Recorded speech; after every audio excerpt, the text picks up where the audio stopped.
Everybody has a different opinion on what makes the best electric guitar for them. And rightly so. To some, choosing the best electric guitars in the world might mean simply finding the most expensive, most tricked out models available.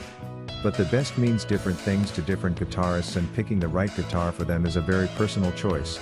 All the recently released Oz's, as you'd expect, are based around the classic 648mm bolt and scale length. There are both 22 and 24 fret models in both prestige and premium lines. The 22 fret models have an HSS pickup configuration and a Street Meets RG style scratch plate. The 24 fret models have dual direct mount humbuckers with no scratch plate and rear mounted electronics. Bridge positions are the same on both 22-24 fret platforms. The 24 fret neck therefore sits slightly deeper into the body, and as a result the treble cutaway is slightly deeper, too. Here, we're looking at the Prestige AZ 2204 ICM. All use the same heavily rounded all-access body heel with 4 recessed screws that sit into inset washers. The heel area is slightly thinner in depth than the rest of the body, and both cutaways have quite considerable scooping on the back, not the front. High fret access is easy. Roasted maple is becoming the neckwood of choice for those serious about their Boltons. The Prestige models use something called S-Tech wood, a patented torrefaction process created by Sendai Technologies in Japan that decreases the density and improves the wood's dimensional stability. It also gives the wood a more uniformly dark appearance. Nuts are oil-impregnated bone on this model, while position markers are black dots on the face which do lack a little contrast on the dark board, but side dots are the modern must-have glow-in-the-dark types. Oh, and that headstock is far from pointy and employs a vintage logo. It all helps to move the Oz away from Ibanez's overly rock image. This Texas T-finish Tele is quite the looker, particularly with its silver anodized scratch plate.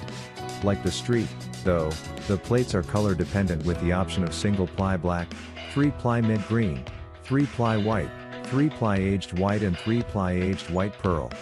Alder is standard for the bodies, ash is used on the plasma red burst and butterscotch blonde only. As you'd expect, we get the same neck profile and the same additional heel shaping as our Street. Along with that palm contour we also get a ribcage cut, while the top edge is bound. The bridge here is a modern Tele-style unit with 6 chromed brass block saddles. Like the Elites, both guitars include Schaller S-Lock strap buttons with the locking elements for your strap included in the case. Another note to modernism here is the electro-socket jack mount, which is side-placed as usual. The ultra-noiseless bridge pickup has flat stagger poles that sit just above the cover. The neck pickup is suspended from the scratch plate, which means that height adjustment here is easy. Fender doesn't mess with the switching options here, either. Like the previous Elite wiring, we get one extra sound. Both pickups in series. Fender specs on the previous Elite necks are 20.8mm at the 1st fret and 22.6mm at the 12th fret.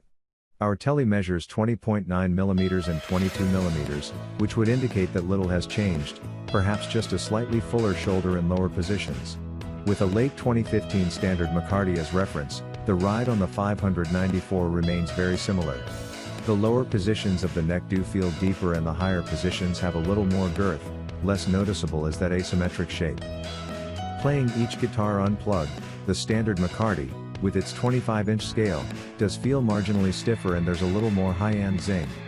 The 594 just feels a little more buttery smooth in both its bending feel and its acoustic response. Plugged in, again, it's subtle perception rather than chalk and cheese difference. The 594 sounds, especially the bridge pickup, are slightly less hi-fi clarity, almost as if you've knocked your tone back a little, but not clouded it in the least.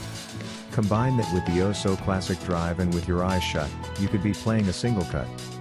Setting up a classic rock-gained Marshall amp tone, the standard McCarty keeps us enthralled. Switch over to the 594 and the seemingly subtle changes have quite a profound effect. It's like auditioning 2 guitars and you just choose one over the other, and it's the 594 that gets the most test time. In the hands, Music Man guitars always feel amazing. They seem to have that played-in vibe without the need for relicing or other such fakery. Here, the Valentine's neck feels lovely and fulsome in the palm, and, even though it has a pretty narrow nut width at 41.3mm, it manages not to feel cramped at the low frets and quite possibly aids dexterity in the fretboard's middle reaches. The 22 frets here are stainless steel, narrow and tall, so bending is not compromised and there's a feeling of accuracy in the tad of extra fretting space that narrow wires provide, especially at the top end. At an average weight of 8 pounds, it's a comfortable lump to hang around the neck and the on-strap balance is perfect. Plus, jumping to it from a Les Paul or Tele Springs no where's the 12th fret? Type surprises. The body's relative slenderness, aided by Sterling's tapered body suggestion, means the instrument tucks into the rib cage just right. The Valentine looks familiar but just different enough, feels great sitting or standing, boasts a real player's neck, and its palette of tones, delivered in a fuss-free manner by a clever control and switching setup, is simply superb. Of the hundreds of guitars that have sought to blend humbucking and single coil tones, this has to be one of the most successful. With its 305mm, 12-inch, fingerboard radius and 22 medium jumbo frets on slim C-section neck, this guitar feels fresh and comfortable in the hand. And the fact that the neck sits deeper in the body making the pickup protrude a good deal less, too, adds to this more modern feel. The thin body holds the guitar close to you, for an intimate and rewarding playing experience. Avoid looking in the mirror, though, we bet you can't. As mentioned, a prime selling point is the all-new drivetrains, the first new US-made Gretsch pickups since the 70s. They're great-sounding units combining real punch with clarity and articulation. AC/DC's Malcolm Young to Brian Setzer in the Stray Cats is a pretty broad spectrum. For the Player's Edition center blocks, the Filtertron has become the Fulltron, with greater output, punchier mids and a generally more up-to-date ethos. A clean setting on our ubiquitous Fender Blues Jr. elicits a hard-edged twang from the Bridge-Tron, a warm but articulate jazz note from the neck, and a Dwayne Eddy-ish clunk in the middle. The Bigsby could be adding to or subtracting from the sonic soup, but without otherwise identical instruments side by side it's hard to tell. No-load tone pots mean that, when set wide open, the signal bypasses both pot and capacitor for the clearest possible tone, but knock it back from the notched open position and it works like a normal control. Suffice it to say, this guitar leaves a very pleasing impression on the ears as well as the eyes.